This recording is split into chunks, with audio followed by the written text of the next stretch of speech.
Hi, I'm Michael with landelevated.com, and in this blogging video, we're going to be talking about the construction process. So now that you've completed your plans and you know exactly what you're going to build, it's time to get to work or hire a contractor to do so. The construction process can definitely seem daunting, but just like anything else, there's a logical process that you can follow that will break it down step by step, hopefully make it seem a little bit less overwhelming. So if you're a do-it-yourselfer, be prepared. This is going to be a major project. It could require a significant amount of time and expertise.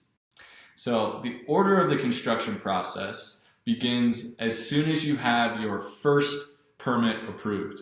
So we'll dive into permits a little bit more below, but essentially a permit is approved once the county or municipality has reviewed and approved your plans.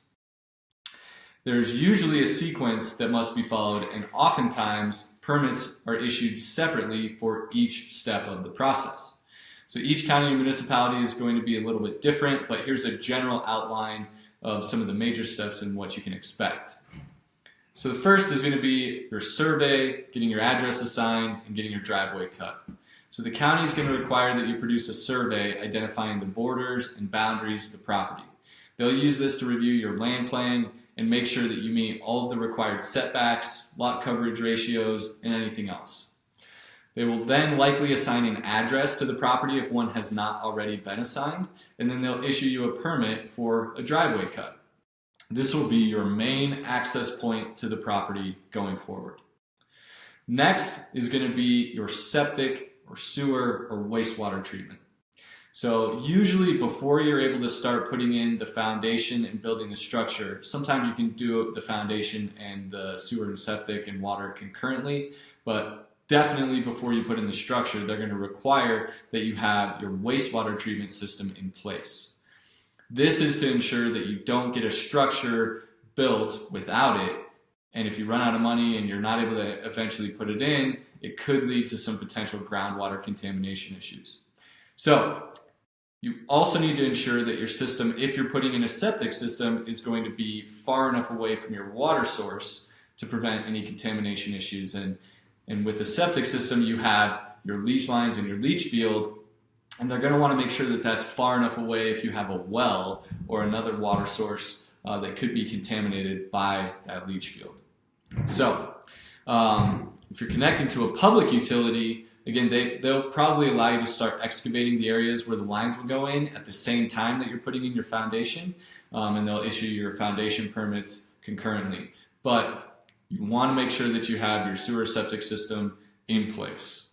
Next is going to be the water. So if you have a public water line that you're plugging into or tapping into, you'll be excavating those lines concurrently with your sewer and your foundation. But if you need to get a well, then you're going to want to drill your well and get all of your pump and systems in place there and get those lines so that you know where to connect into the structure itself.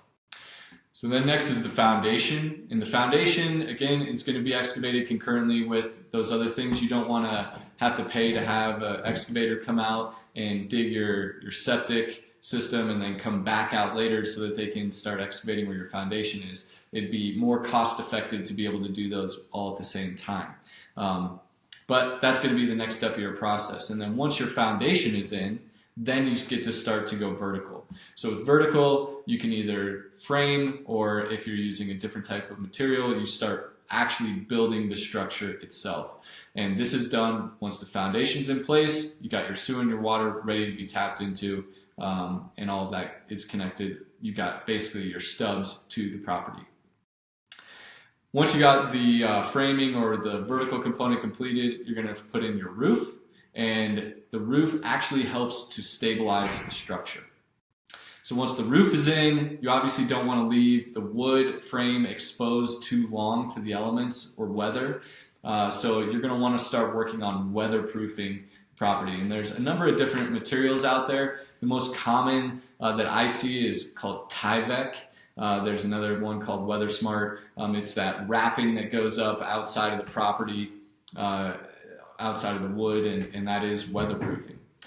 So the last step to actually weatherproofing the structure is going to be putting in your windows and your doors, and that totally seals the house so that you can start working on the inside of the house without being exposed to the elements. Next is going to be your plumbing and electrical. You got your structure fully weatherproofed. You're ready to start working on the interior, install all of your plumbing and electrical. First, you're going to rough in all of the plumbing. You're going to wire the house, everything that goes on the insides of the walls, the stuff that you're not going to see later once you get your drywall up. And then you start working on your finishes once you've got that completed. So last step is going to be the finishes, and that includes everything from your flooring, your paint, putting on all of those electrical outlet covers, all of the tedious stuff. And when I say this is tedious. You've got all of these little things that you got to finish up at the end of the project, and it can be a little frustrating and time consuming, but that's where that's the last step of the process. So if you're working with a contractor, make sure you have a comprehensive walkthrough with the punch list. You ensure they're delivering exactly what you paid for. All right, so now outside of the construction process, I mentioned permits earlier. Permits are issued by the county or the municipality after they review your plans and they confirm that you're building your structure to code. So permits cost money, and they usually require a physical inspection to close them out and grant you your certificate of occupancy or whatever the next permit being issued will be.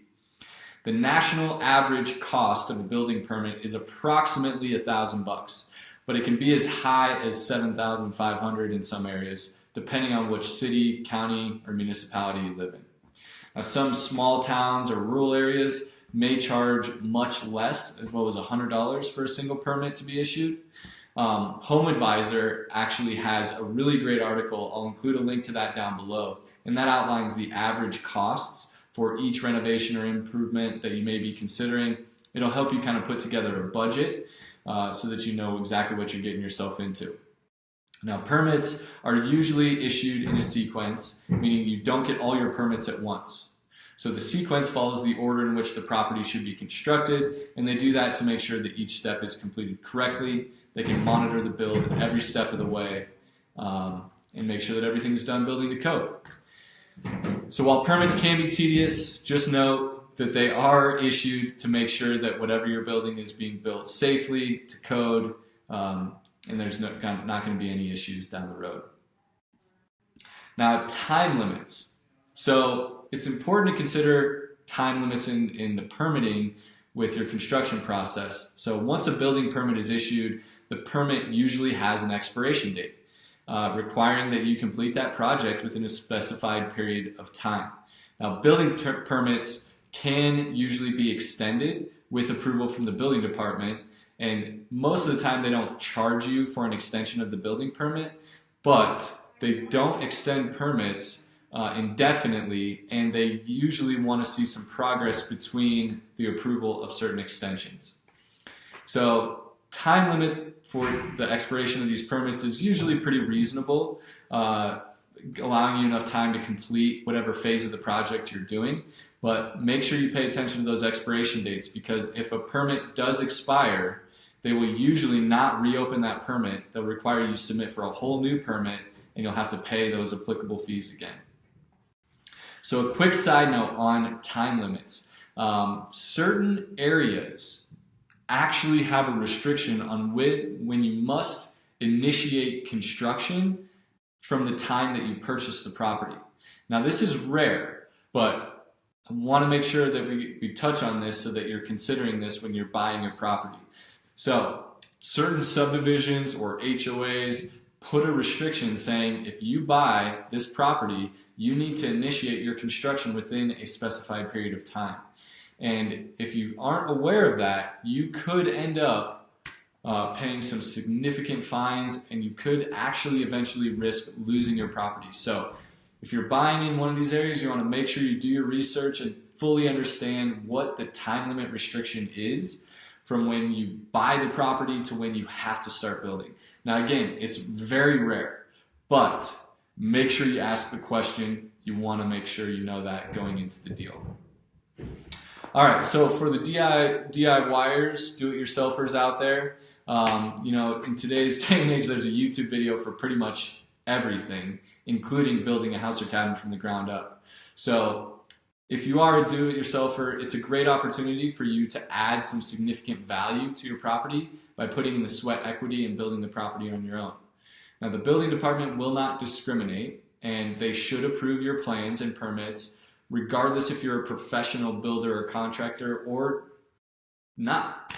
As long as you're building to code and meeting all of their restrictions and guidelines, they should approve your permit.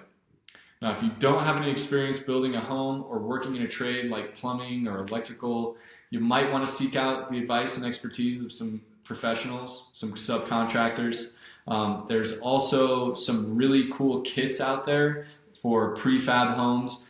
They require significant less knowledge and expertise in the construction field.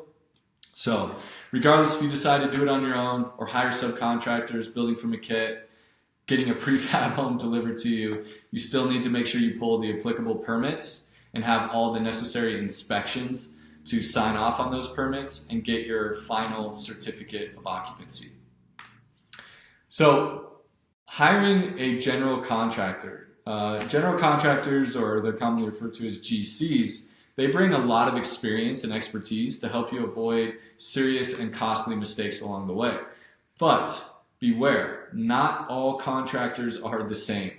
Just like every other profession and industry, there's always some bad apples out there. So make sure you go through an extensive interview. You always ask for references from previous jobs that they have completed, and then call those references. Ask for their honest and unbiased opinion. Would they hire that GC again? If a GC is reluctant to give you some of their references, this is an immediate red flag. GCs are usually required to be licensed, and not every state requires it, but most states require that they be licensed and they maintain some continuing education.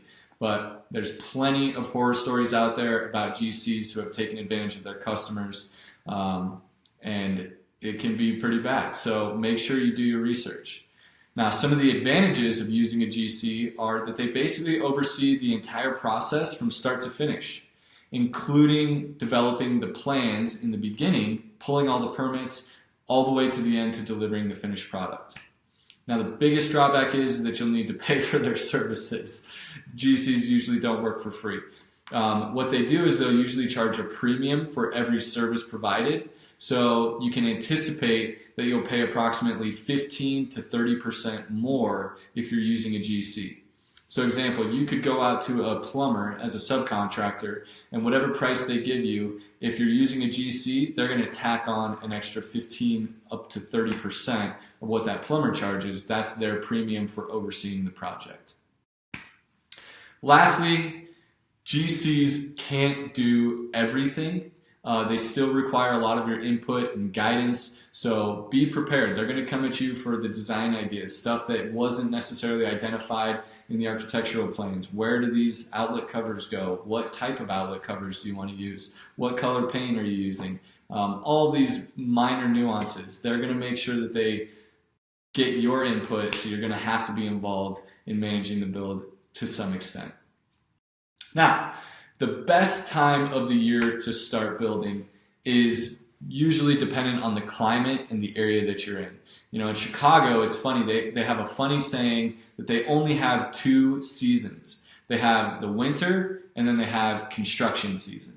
So this is because the winters are so cold that you can't really work outside. And the same is true in any area that has cold winters. It's significantly more challenging to dig a foundation, be working outside in the middle of the winter. The ground is frozen solid, or you're trying to put on a roof and it's snowing or freezing temperatures. It's not very conducive to getting work done very quickly. So, common advice is that if at all possible, you want to plan to start your building at the beginning of spring or early summer. That way you can get the foundation in, you can get the walls up, the roof on, your windows and doors in, you can get the house weatherproofed, you can get everything done so that when the weather does actually turn, then you'll be inside and you won't lose a lot of time just because it started snowing.